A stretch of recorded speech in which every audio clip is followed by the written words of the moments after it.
Hello and welcome. स्वागत है आपका सामाजिक ज्ञान पे। आज हम जानेंगे कि क्या मुहावरे और लोकोक्तियाँ कोई कोड भाषा है जो हमारे पूर्वजों ने हमारे लिए सहेज के रखी। क्या है अर्थ और क्या है अभिप्राय, जानते हैं इस अंक में। और लोकोक्तियाँ, एडम्स एंड प्रोव्स।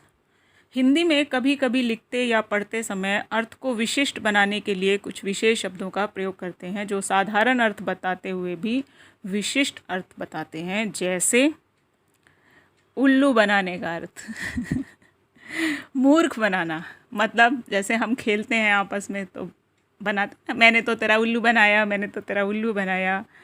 जो लोग काफ़ी दिन के बाद दिखते हैं उनसे कहते हैं अरे यार तुम तो ईद का चांद हो गए। और जो बार बार गलतियां कर रहे हैं तो उसको कहते हैं अरे यार तुम्हारी तो अकल से दुश्मनी हो रखी है, तुम तो अकल के पीछे बंदूक लेके घूम रहे हो, अकल के दुश्मन हो क्या, यानी बिल्कुल मूर्ख हो। अंगूठा दिखाना, आप किसी के पास मदद मांगने गए और उसने आपको साफ डांट दिया कि नहीं जी उसके पास है, लेकिन क्योंकि वो करना नहीं चाहता, आपकी बेइज्जती करना चाहता है, आपको नीचा दिखाना चाहता है, इसलिए उसके पास होते हुए भी उसने उस साधन के लिए मना कर दिया। ये है अंगूठा दिखाना।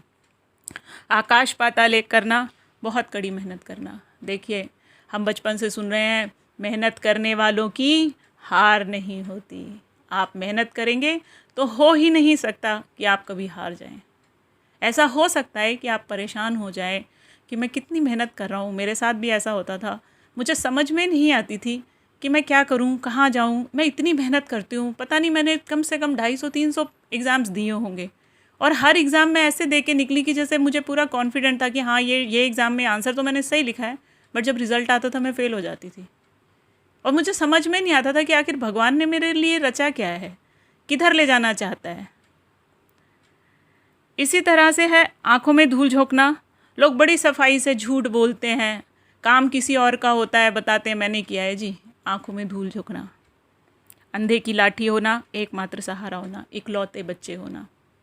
आजकल के समाज में जहाँ जो मिडिल क्लास फैमिली है वो 1 या 2 बच्चों को पालने में ही छक जाते हैं कि यार कैसे पालेंगे, इतने खर्चे हैं हमारे पास कि अगर हम इन 1 बच्चे को या 2 बच्चे को अच्छे से तालीम दे देते हैं तो हमारा बच्चा बहुत अच्छा हो जाएगा। जैसे हमारे शास्त्रों में कहते हैं लोग कि 4 गधों से अच्छा है, बल्कि गधा बहुत मेहनती होता है। देखिए गधा तो बदनाम है बेचारा, वो बहुत मेहनत करता है। कि आप एक शेर को पैदा करें, एक ऐसा शेर, शेर क्या है, शेर जंगल का राजा है और पूरे जंगल में सिर्फ एक ही होता है। अगला है उंगली पर नचाना। आजकल की औरतें नचाती हैं ना, घर में बाद में घुसती हैं, पहले ही शुरू हो जाती हैं, ये ला दो वो ला दो। मियाँ भी पागलों के जैसे पीछे पीछे, चल भैया हाँ बस खुश रह, घर में कलेश मत कर, मेरी माँ को कष्ट मत दे, बस खुश रह। तू खुश रहेगी तो मेरी माँ खुश रहेगी, मेरी माँ खुश रहेगी तो पूरा परिवार खुश रहेगा। इसलिए जो लोग दूसरे परिवारों से लड़कियां ला के अपने घर में उनको परेशान करते हैं, त्रास देते हैं, उनको मेंटल टॉर्चर करते हैं, फिज़िकल टॉर्चर करते हैं, वो लोग कभी सुखी नहीं रह सकते हैं। इस बात की आप गारंटी मानिए। जिसका मन दुखा है उसने मन से आपको आशीर्वाद या श्राप दिया है, और मन से दिया हुआ कोई भी आशीर्वाद या श्राप लगता ज़रूर है, चाहे देर सवेर ही लगे, पर लगेगा ज़रूर। मुंह छिपाना, लज्जित होना, नाक में दम करना, परेशान करना। जैसे अब आजकल लोगों ने नाक में दम कर रखी है ना, यहाँ चोरी वहाँ चोरी, यहाँ इसका सामान छीन रहे हैं, वहाँ उसका सामान छीन रहे हैं। ऐसे लोगों को तो समाज खुद ही पकड़ के कूट दे, जहाँ मिले वहीं कूट दो उसको पकड़ के, हाथ पैर तोड़ दो ऐसे बेवकूफ़ आदमी का। समाज में रहने लायक लोग नहीं है ये। कान पर जू नहीं रेंगना। मेरी बेटी ऐसे करती है, मैं उसको बार बार बोलती हूँ बेटा बात सुन ले, बात सुन ले, सुन के भी अनसुना करती है, सुनती ही नहीं। फिर जब मैं ज़ोर से चिल्लाती हूँ आऊँ क्या, तो भाग के आती है, हाँ हाँ बताओ बताओ क्या करना है ना। रंग में भंग पड़ना, खुशी में बाधा पड़ना। जैसे जन्मदिन की शानदार पार्टी में रमेश और श्याम के बीच झगड़ा हो जाने से रंग में भंग पड़ गया। जैसे अभी आपने थोड़े दिन पहले देखा कि दोस्त के बर्थडे पे गया था और उसे बेचारे को अपनी जान से हाथ धोना पड़ा। रिंकू शर्मा की बात कर रही हूँ मैं, जिसकी उसने जान बचाई उसी ने उसकी जान ले ली। और इससे बुरा और दुखद बात क्या है कि मक्कार लोग चाहे किसी भी शक्ल में हो, मक्कारी करने से बाज नहीं आते। ऐसे लोगों को प्रत्युत्तर देना बहुत ज़रूरी है। बाएं हाथ का खेल होना। जो लोग घिस घिस के काम करते हैं, वर्क एक्सपीरियंस लेते हैं, जिन्हें काम करने की नॉलेज है, उनके लिए कोई भी काम चुटकियों का काम है। जब आप किसी काम को अच्छे से सीख लेते हैं और उसके बाद उसको एग्जीक्यूट करते हैं, इम्प्लीमेंट करते हैं, तो आपके पास जो रिज़ल्ट आता है वो इतना दिल खुश करने वाला होता है कि आप उसका अंदाज़ा भी नहीं लगा सकते हैं। आँख लगना, सो जाना। भाई मैं बहुत सोती हूँ, मुझे जहाँ जगह मिलती है मैं वहीं गिर जाती हूँ, वहीं सो जाती हूँ। मेरा प्रिय काम है सो जाना। खाने पीने से अपने राम को कोई लेना देना नहीं है। अपनी 100 बीमारियों की एक ही बीमारी की जड़ है कि जहाँ पड़े वहीं सो गए। भाड़ में जाए दुनियादारी। बाल बाल बचना, मुश्किल से बचना। कल ट्रेन दुर्घटना में सभी लोग बाल बाल बच गए। देखिए, वो ऊपर वाला करतार है, वो विश्व का विधाता अनंत अनादि महादेव है। जब वो रक्षा करता है तो 1 सेकंड से बचा लेता है, और जब वो दंड देने पे आता है तो समूल नाश कर देता है। वो बख्शता किसी को नहीं है। आप ये सोचें कि मैं आज चोरी कर रहा हूँ, इसका गला काट रहा हूँ, इससे बेईमानी कर रहा हूँ और मैं बच जाऊँगा ना, उसका नियम ही नहीं है कि आप बच जाएं।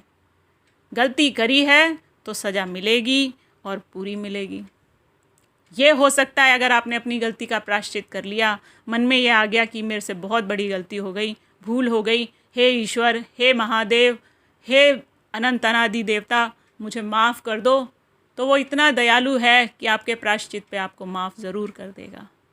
ये इस युग का प्रभाव है कि अच्छे अच्छे लोग जो बहुत ज़्यादा शक्तिशाली थे, जो राजा हैं अपने यहाँ के, वो भिखारियों की तरह घूम रहे हैं, गाली खा रहे हैं, समाज उन्हें कोस रहा है। और ये कोसने वाले लोग कौन हैं? ये 1885 में बनी IC इंडियन नेशनल कांग्रेस के लोग हैं। ऐसे लोग हैं जो दोगले हैं, जो आए तो थे सेवा करने, लेकिन करने तो कुछ और ही लगे। इतनी सुंदर मेरी भारत भूमि की नास मार के रख दी इन लोगों ने।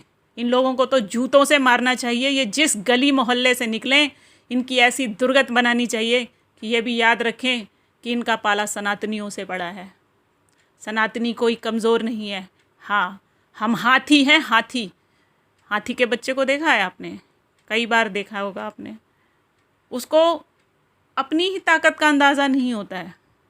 एक छोटे से हाथी को बच्चे को पहले जंजीरों से बांध के रखा जाता है, और उसके बाद उस हाथी के बच्चे को एक आराम से एक सिंपल सी डोरी से, रस्सी से, सूत की रस्सी से भी बांध दोगे तो क्योंकि उसके मन में ये भाव ही ख़त्म कर दिया कि वो हाथी है। वो हाथी है, जब वो चलेगा तो न जाने कितनी तबाही लाएगा, और जब वो खुश होके नाचेगा तो वो साक्षात गणेश है। जब वो खुश होके नाचता है, आशीर्वाद देता है, तो आपके घर में बरकत ही बरकत आती है। और जब उसको बम खिलाया जाता है, उसके कोख के बच्चे को मारा जाता है, उस समय आप सोचिए एक माँ के दिल पर क्या बीतती है। मैं एक माँ हूँ, मैंने जब देखा तो मेरा सीना छलनी हो गया।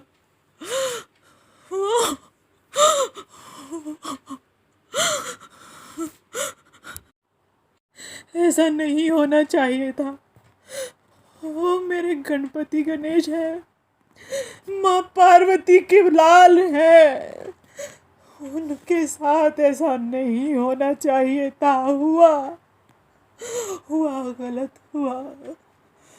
ऐसे लोगों को ढूंढो, मारो उन्हें जहाँ मिल जाए, उल्टा टांग दो हरामजादों को।